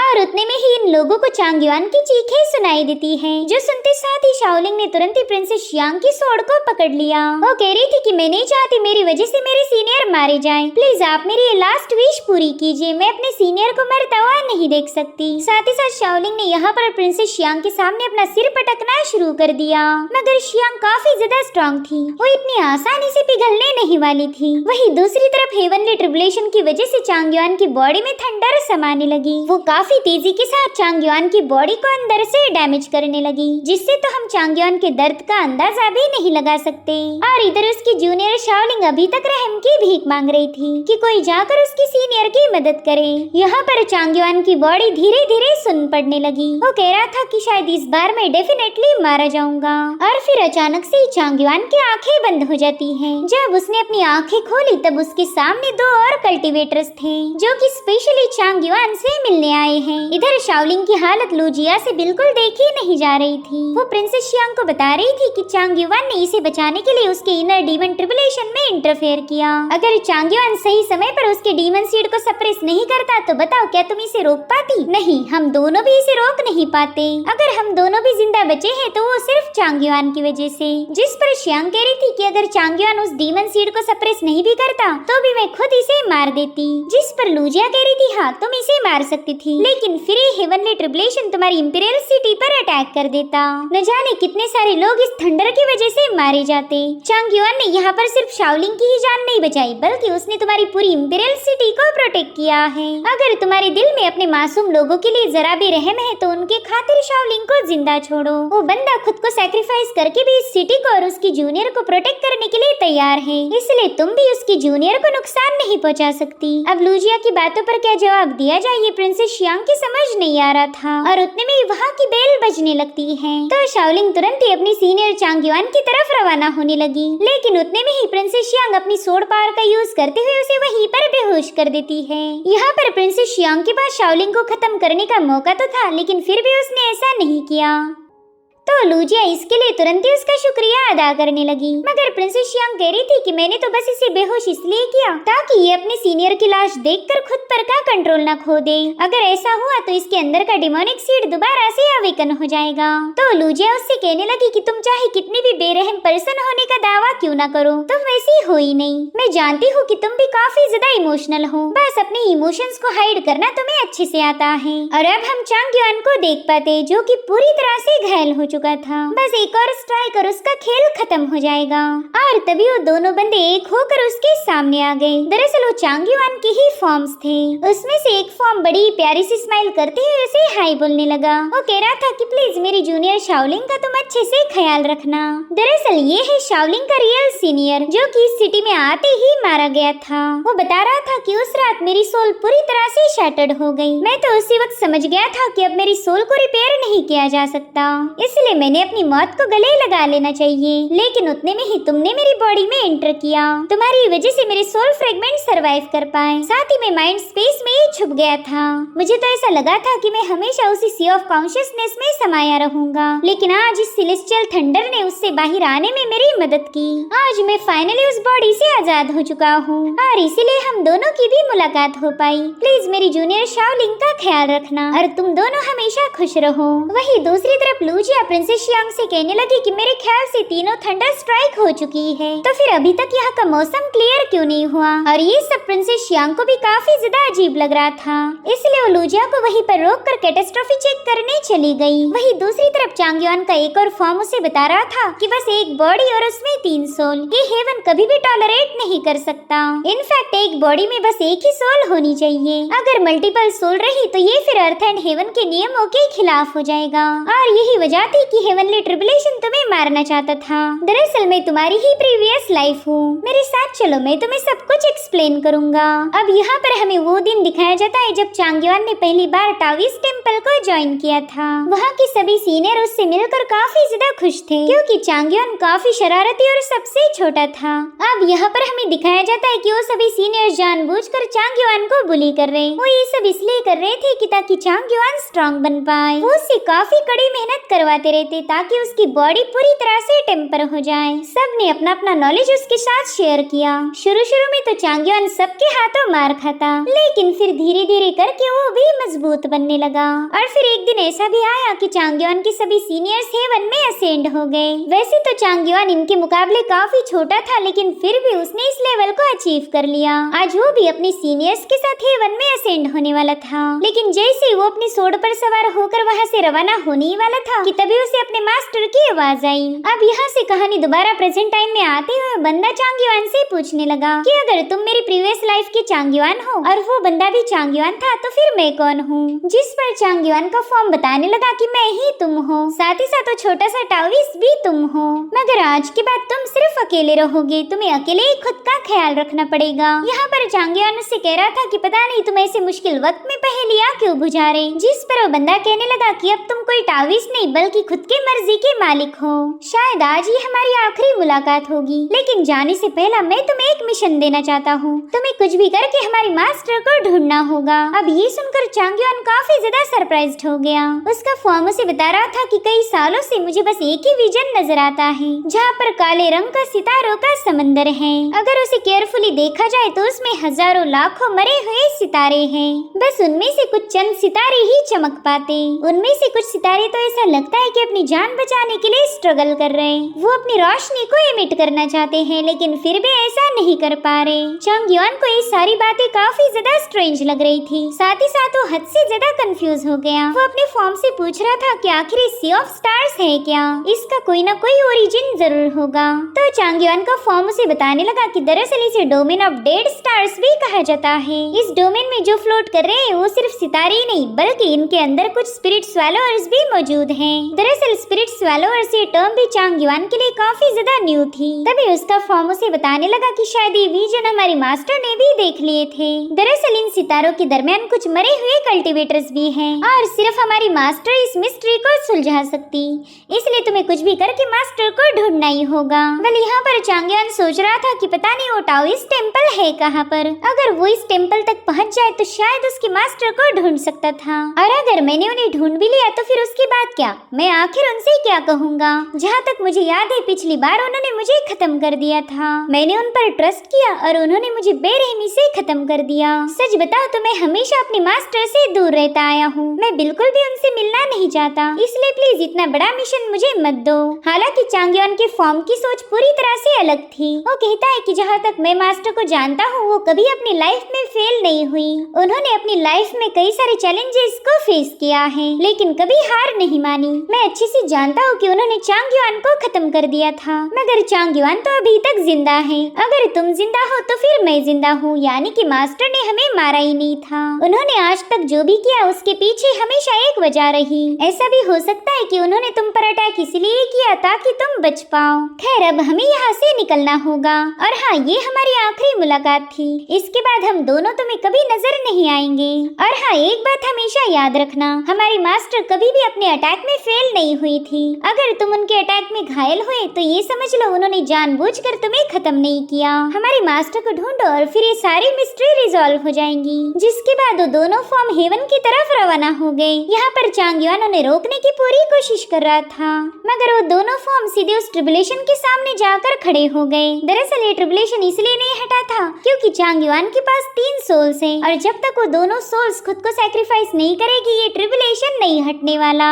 तो दोनों भी चांगयुआन को एक नई जिंदगी देने के लिए उस ट्रिबुलेशन को फेस करने लगे। यहाँ पर चांगयुआन को अपने दोनों फॉर्म्स के लिए काफी ज्यादा बुरा लग रहा था और तभी एक फाइनल थंडर स्ट्राइक के साथ वो दोनों सोल वैनिश हो गई। यहाँ पर चांगयुआन काफी ज्यादा मायूस था, उसका अब अपनी बॉडी पर जरा भी कंट्रोल नहीं रहता, इसलिए वो सीधे आसमान से नीचे की तरफ गिरने लगा। लेकिन उतने में ही प्रिंसेस शियांग वहाँ पर पहुँच जाती है। वो चांगयुआन के लिए काफी ज्यादा फिक्रमंद थी और समय रहते उसने चांगयुआन को थाम लिया। वो देखती कि हेवनली थंडर की वजह से चांगयुआन की हालत काफी ज्यादा खराब हो चुकी। वहीं पर चांगयुआन अपने दोनों फॉर्म्स के लिए आंसू बहा रहा था, जिन्होंने चांगयुआन को बचाने के लिए खुद को सैक्रिफाइस कर दिया।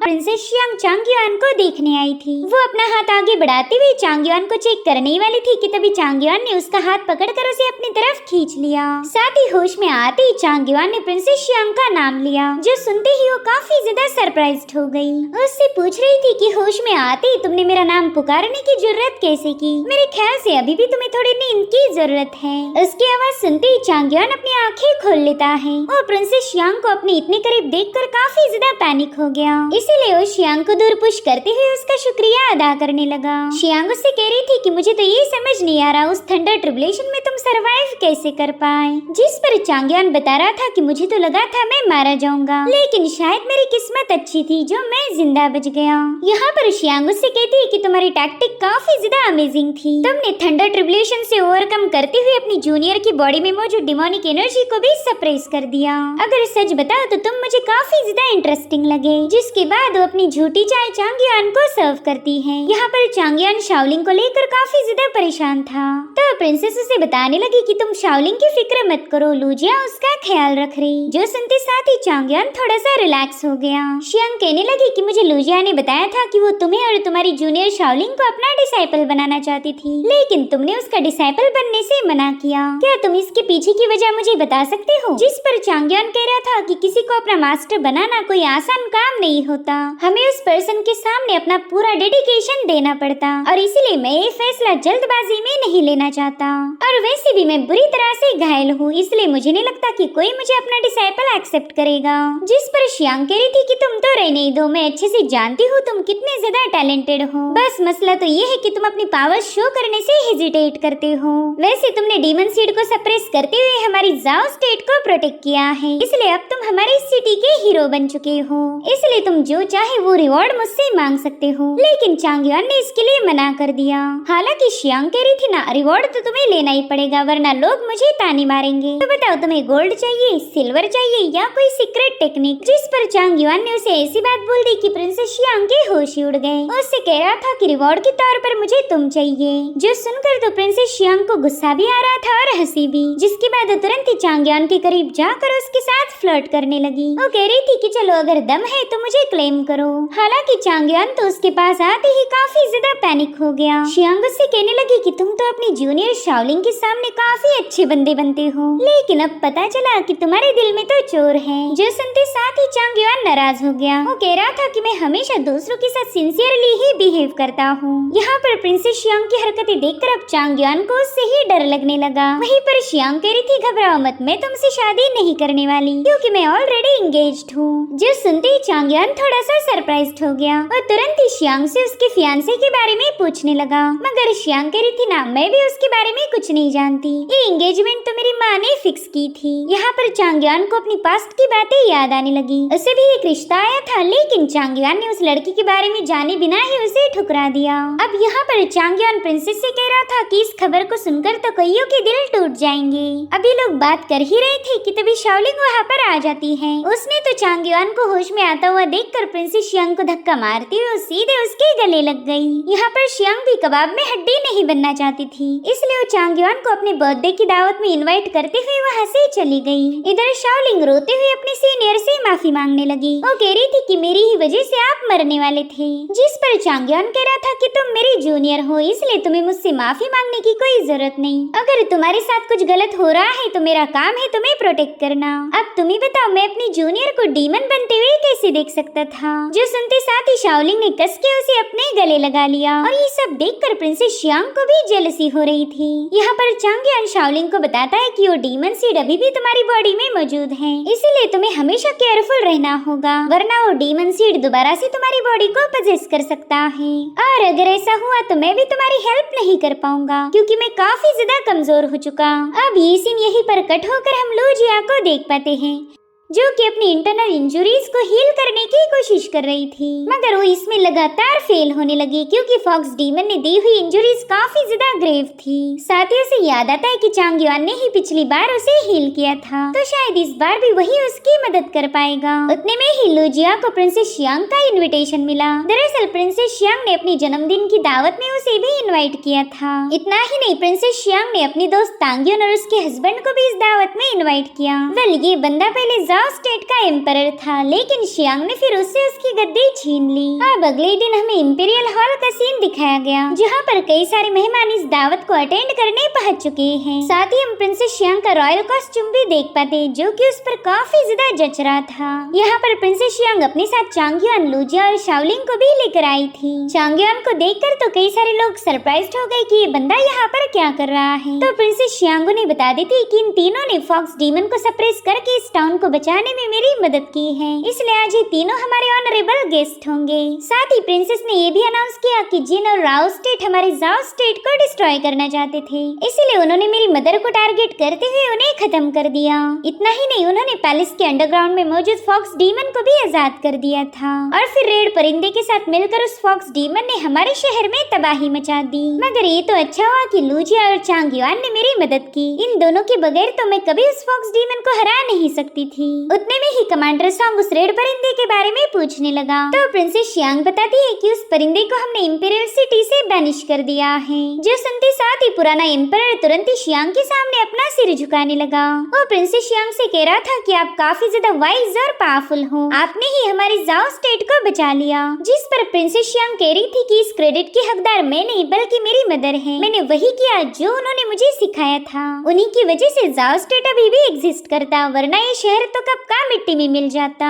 उतने में ही कमांडर सॉन्ग सामने आकर कहने लगा कि हमारी एम्प्रेस शिंजी काफी ज्यादा बहादुर थी, मगर कुछ बेवकूफ लोगों ने उनके खिलाफ फैलाए रूमर्स पर यकीन कर लिया और उन्हीं लोगों की वजह से आज महारानी शिंजी हमारे दरमियान मौजूद नहीं, जो कि काफी ज्यादा शर्मनाक है। यहाँ पर कमांडर सॉन्ग ने सीधे पुराने एम्पर पर ही ताना कसा था। सॉन्ग की बातों पर शियांग जवाब देते हुए कहने लगे कि मुझे लगता है कि उन लोगों को एग्जीक्यूट कर देना चाहिए, तभी जाकर मेरी मदर की आत्मा को शांति मिलेगी। ये सुनते साथ ही एम्पर अपना सिर पटक पटक कर शियांग से माफी मांगने लगा। इधर शाओलिंग चांगयान को बता रही थी कि बंदी तो काफी ज्यादा चालाक निकली, इसी ने फॉक्स डीमन को रिहा किया था, लेकिन इसका इल्जाम लगा दिया जिन और राओ स्टेट पर। अगर सच बताओ तो ये कई सारे मामलों में बिल्कुल आपके जैसी है। मुझे तो लगता है कि आप दोनों की जोड़ी खूब जमेगी। तो चांगयान शाओलिंग से कह रहा था कि प्लीज अपनी बकवास बंद करो, अगर तुम्हारी बातें किसी ने सुन ली ना तो ये लोग हमें धक्के मार के यहाँ से निकाल देंगे। जिस पर शाओलिंग कह रही थी कि मैं कोई गलत बात नहीं बोल रही, जरा देखो प्रिंसेस अभी भी आपको ही घूर रही है। तभी चांगयान ने देखा कि वाकई प्रिंसेस शियांग उसे चीयर्स कर रही थी, तो वो भी अपना सिर झुकाते हुए अपनी रिस्पेक्ट पेश करता है। यहाँ पर प्रिंसेस शियांग अपने सभी मेहमानों को बता देती है कि मेरा रिश्ता बचपन में ही फिक्स हुआ था। भले ही मैं उस बंदे के बारे में ज्यादा कुछ नहीं जानती, लेकिन मुझे इतना पता है कि वो टाविस टेम्पल का सबसे आखिरी डिसाइपल था। जो सुनते साथ ही चांगयान के तो होश ही उड़ गए, क्योंकि वही टाविस टेम्पल का आखिरी डिसाइपल है। इधर प्रिंसेस शियांग बताने लगी कि मुझे तो कभी लगा ही नहीं था कि मैं उस बंदे से कभी मिल पाऊंगी, लेकिन फिर चांगयान मेरे सामने अपीयर्ड हुआ। यही सुनकर तो सभी लोग काफी ज्यादा हैरान थे। वहीं पर चांगयान प्रिंसेस शियांग को बता रहा था कि जरूर से आपको कोई गलतफहमी हुई, मैं वो बंदा हो ही नहीं सकता।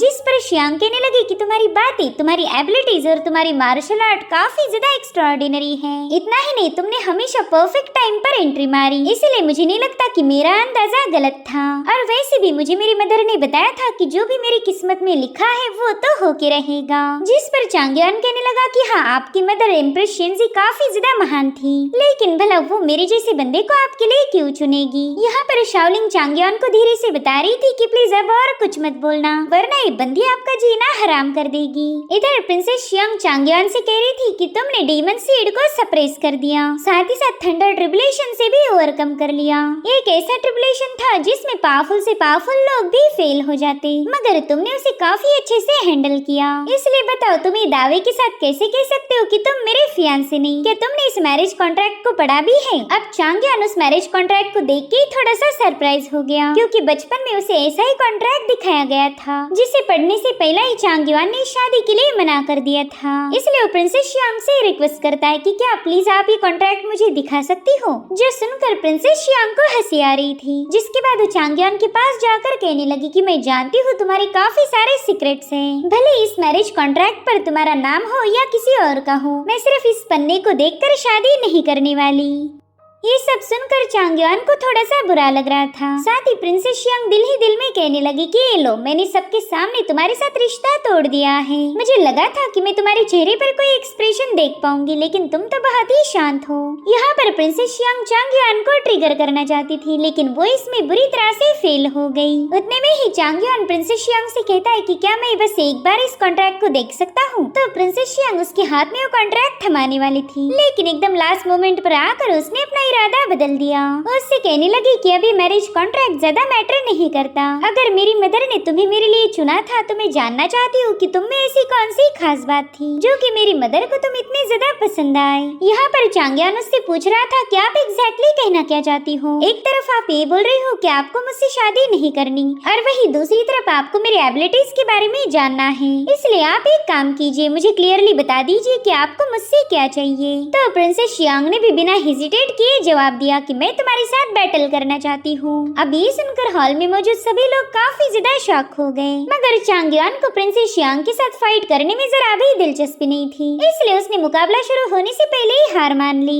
उसके तेवर देखकर प्रिंसेस शियांग उस पर काफी ज्यादा भड़क गई थी। वो कह रही थी कि मुझे उल्लू बनाने की कोशिश मत करो, मुकाबला शुरू होने से पहले ही तुम हार नहीं मान सकते। जिस पर चांगयान कह रहा था कि मुझे माफ कर दीजिए, लेकिन फिलहाल मैं उस कंडीशन में नहीं हूँ जो आपके साथ फाइट कर पाऊँ। अंडर ट्रिबुलेशन के वक्त मैं बुरी तरह से घायल हो गया था और ये बात मुझे आपको बताने की जरूरत नहीं क्योंकि आपने खुद अपने हाथों से मुझे हील किया है। और साथ ही अगर इस मैरिज कॉन्ट्रैक्ट पर मेरा नाम लिखा है तो मैं खुद इस एंगेजमेंट को ब्रेक करना चाहूंगा। ये सारी बातें सुनकर तो प्रिंसेस शियांग की तो मानो खून में ही आग लग गई थी। वो कह रही थी कि मैरिज कॉन्ट्रैक्ट अब मेरे लिए भी कोई मायने नहीं रखता, मैं तो बस तुम्हें पीटना चाहती हूँ। साथ ही यहाँ पर शियांग ने अपनी पावरफुल एनर्जी को रिलीज कर दिया था, जो देखकर हॉल में आए सभी मेहमान डर के मारे खड़े हो गए। इतना ही नहीं, प्रिंसेस शियांग को गुस्सा दिलाने की वजह से उसके सिपाही भी वहाँ पर पहुँच चुके थे, जो देखकर शाओलिंग को भी प्रिंसेस पर गुस्सा आने लगा। मगर चांगयान उसे शांत रहने का इशारा कर देता है। यहाँ पर चांगयान शियांग को बताने लगा कि जब मैं छोटा था तब मुझे भी ऐसा ही मैरिज कॉन्ट्रैक्ट ऑफर किया गया। मैं अक्सर सोचा करता था कि पता नहीं मेरी फ्यूचर वाइफ कैसी होगी। ये सब सुनकर प्रिंसेस शियांग को भी थोड़ा सा शॉक लग गया। अभी तक तो बस उसे डाउट था कि चांगयान उसका फियांसे हो सकता है, मगर अब उसका शक यकीन में बदलने लगा था। साथ ही चांगयान ने उसे कॉन्ट्रैक्ट पर इनग्रेव किए कैरेक्टर्स के बारे में भी बता दिया, जिससे ये बात कंफर्म हो गई कि चांगयान ही प्रिंसेस शियांग का फियांसे था।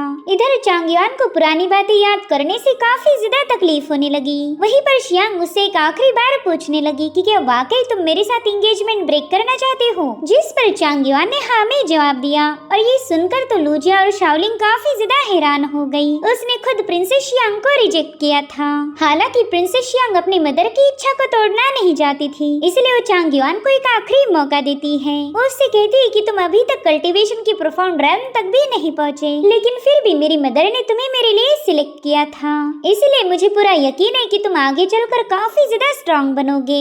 इसलिए मैं तुम्हें 5 सालों का वक्त देना चाहती हूँ। 5 सालों के बाद ये मैरिज कॉन्ट्रैक्ट लेकर मेरे पास आ जाना। उस वक्त हम दोनों के दरमियान एक बैटल होगी। अगर उसमें तुम मुझे हरा पाए तो फिर इस एंगेजमेंट को ब्रेक करना है या कंटिन्यू रखना है, इसका फैसला तुम करोगे। और अगर गलती से मैं जीती तो फिर हमारी शादी होगी या नहीं होगी, इसका फैसला मैं करूंगी। उतने में ही चांगयान उससे कहता है कि 5 साल काफी लंबा वक्त होता है, मुझे बस 3 सालों का वक्त दो। 3 सालों के बाद मैं यहाँ पर इंपीरियल सिटी में तुमसे मिलने आऊंगा। तो प्रिंसेस शियांग ने तुरंत ही उसकी ये डील एक्सेप्ट कर ली। वो कह रही थी कि 3 सालों तक मैं तुम्हारा इंतजार करूंगी, बस तब तक इतने काबिल बन जाना कि तुम मेरे सामने टिक पाओ। यहाँ पर शाओलिंग को तो यकीन ही नहीं हो रहा था कि उसका सीनियर प्रिंसेस शियांग का फियांसे है। इधर लूजिया कह रही थी कि दोनों एकदम परफेक्ट मैच है, इनफैक्ट इनके तेवर भी मिलते जुलते हैं। अब ये लोग पार्टी को एंजॉय कर पाए इससे पहले वहाँ पर पुराने विज़र्ड का डिसाइपल पहुँच गया। वेल इसका नाम क्यू था। वो तुरंत ही शियांग के सामने नील करते हुए कहने लगा कि मुझसे बहुत बड़ी गलती हो गई कि मैंने आपकी मदर के खिलाफ साजिश की, लेकिन अब मैं मेरी गलतियों को सुधारना चाहता हूँ। दरअसल आपने मेरे मास्टर और फॉक्स डीमन को खत्म कर दिया था, लेकिन फॉक्स डीमन का अभी भी एक ट्रेस रेड परिंदे के अंदर है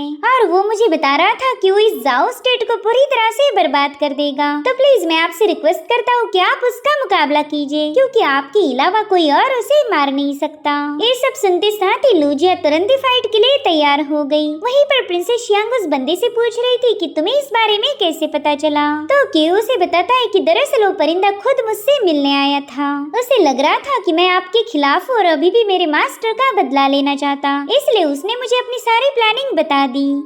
अब इससे पहले कि ये लोग आगे कुछ डिस्कस कर पाए, इंपीरियल हॉल बुरी तरह से शेक होने लगा। दरअसल वो रेड परिंदा वहाँ पर पहुँच चुका था। वो रेड परिंदा उससे कह रहा था कि मैंने तुम्हें अपना समझकर सारी प्लानिंग बताई और तुमने तो 2-3 घंटों में ही मुझे धोखा दे दिया। अब अगर मैंने तुम्हारे टुकड़े टुकड़े नहीं किए तो मेरा नाम बदल देना। उसकी आवाज सुनते साथ ही क्यू काफी ज्यादा पैनिक हो गया। वो कह रहा था कि प्लीज मुझे कोई बचा लीजिए, वो परिंदा मुझे मार देगा। जो सुनते साथ ही लूजिया इंपीरियल हॉल से बाहर आकर तुरंत ही उस परिंदे पर अटैक कर देती है, मगर उसने पीछे की तरफ बेंड होते हुए लूजिया के अटैक को डॉज कर दिया। वो परिंदा उससे कह रहा था कि मैं तो तुम्हारी शक्ल भी देखना नहीं चाहता और ना ही तुम मेरी अपोनेंट हो, जल्दी से जाकर उस प्रिंसेस को यहाँ भेजो। मगर लूजिया ने अपनी सोड एनर्जी का यूज करते हुए तुरंत ही उस परिंदे पर अटैक करना शुरू कर दिए। हाँ ये बात और थी कि उस पर लूजिया के हमलों का ज्यादा असर नहीं होता। साथ ही वो परिंदा प्रिंसेस शियांग से कहने लगा कि तेरी मदर के बिना तो कुछ भी नहीं, अगर तुझमें जरा भी दम है तो यहाँ बाहर आकर मेरा मुकाबला कर।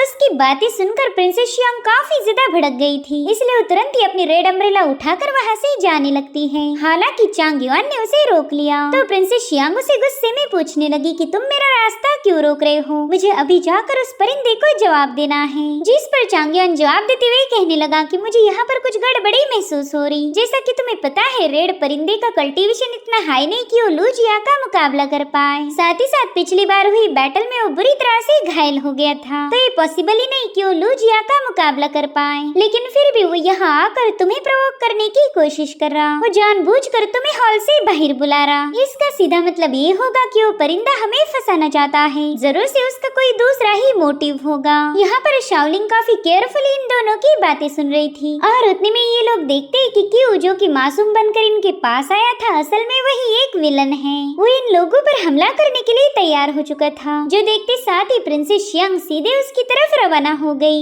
यहाँ पर क्यू ने निशाना लगाया था शाओलिंग पर, तो चांग युआन और तांग युन तुरंत ही शाओलिंग को प्रोटेक्ट करने के लिए आगे बढ़ने लगे। इधर उस बंदे ने जैसे ही अपना एरो रिलीज किया तब तक प्रिंसेस शियांग की रेड अम्ब्रेला उसके आर पार धंस चुकी थी। वही दूसरी तरफ चांग युआन बड़ी ही तेजी के साथ जाकर शाओलिंग को साइड में ले जा चुका था, जिसके चलते वो एरो सामने वाले पिलर पर जाकर हिट हो जाता है। हालांकि उस एरो पर लगी हुई वेसल में ब्लड रखा गया था, जो कि उस एरो के हिट होते ही अपने आप ब्रेक हो गई। वेल यहाँ जो कुछ भी हो रहा था वो सब देखकर वहाँ मौजूद सारे गेस्ट भाग निकले। वही दूसरी तरफ चांग युआन काफी ज्यादा परेशान होकर शाओलिंग को चेक करने लगा, मगर वो देखता है कि शाओलिंग की बॉडी पर कोई जख्म नहीं है। हालांकि उस एरो से स्पिल हुआ ब्लड इन दोनों की बॉडी पर लग चुका था। वेल इस ब्लड में पॉइजन था या कुछ और ये हमें फिलहाल तो बताया नहीं गया। हालांकि क्यू कह रहा था कि तुम ये मुकाबला हार चुके हो। इतना कहते साथ ही क्यू की वहाँ पर मौत हो गई और ये एपिसोड भी यहीं पर एंड हो जाता है। Thank you so much for watching, bye bye, take care.